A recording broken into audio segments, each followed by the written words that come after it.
개화 50주년을 맞아 충청의 24시간을 2시간 단위로 나누어 주요 이슈를 재조명하는 기획 보도를 마련했습니다. 오늘은 그 첫 순서로 7년 전 아침 6시에서 8시 사이에 발생한 사상 최악의 환경 재앙과 그 이후를 짚어보겠습니다. 고병권 기자입니다. 조용한 어촌마을의 작은 중학교에서 수업이 한창입니다. 이 사건은 2007년, 즉 우리가 초등학교 2학년 때 일입니다.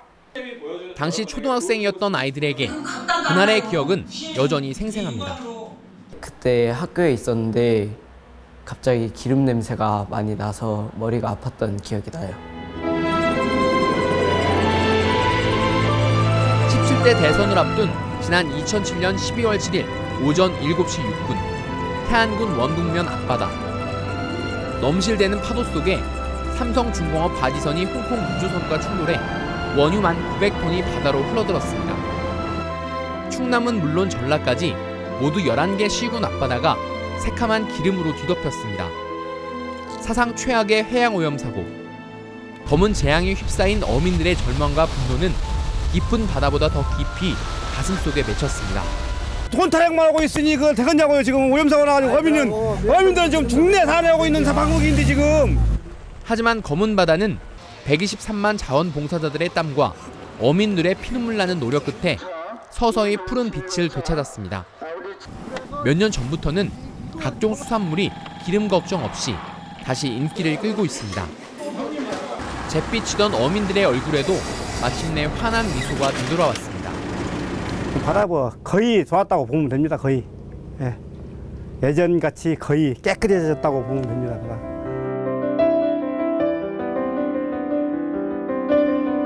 어둠이 걷히고 날이 밝아옵니다. 깊은 생채기를 보듬은 태안의 하루가 새롭게 시작됩니다. 검은 재앙이 닥쳐왔던 시간대인 오전 7시 태안 안흥항입니다. 수많은 고기잡이 배들과 선원들의 분주함 속에서 7년 전 검은 기름의 흔적은 찾기 어렵습니다. 제철 맞은 꽃게와 대하 등 싱싱한 해산물이 즐비합니다. 사고 뒤 반토막 났던 태안의 수산물 판매량은 80% 수준까지 회복됐습니다. 한참 철이니까 삼치, 회 있어요. 삼치 회도 드시고 삼치 구이도 드시고 좋아요. 청정 바다에 낀 둘레길을 만들고 기름 유출을 이겨낸 기념관을 조성하는 등 민관의 노력이 빛을 발하면서 태안 지역 관광객 수도 점차 늘고 있습니다. 이게 과연 깨끗이 거쳐질까? 그냥 우리가 이제 영거포 3일을 왔거든요. 정말 너무 감개무량해요. 말끔히 깨끗해져 갖고. 그래서 보람을 느꼈습니다.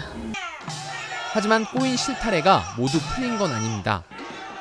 사고 장본인인 삼성이 내놓은 발전기금 2,900억 원은 세금 문제 등이 얽혀 있어 지급되지 않고 있고 맨손어업 등의 바다오염 피해자들이 민사재판에서 제대로 된 보상을 받지 못하는 건 여전히 논란입니다.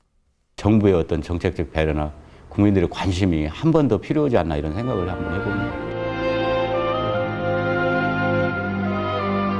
검은 기름의 아픔을 씻어내기 위해 온 국민이 힘을 합쳤던 태안. 절망과 고통의 공간에서 희망과 행복의 공간으로 다시 태어나고 있습니다. MBC 뉴스 고병권입니다.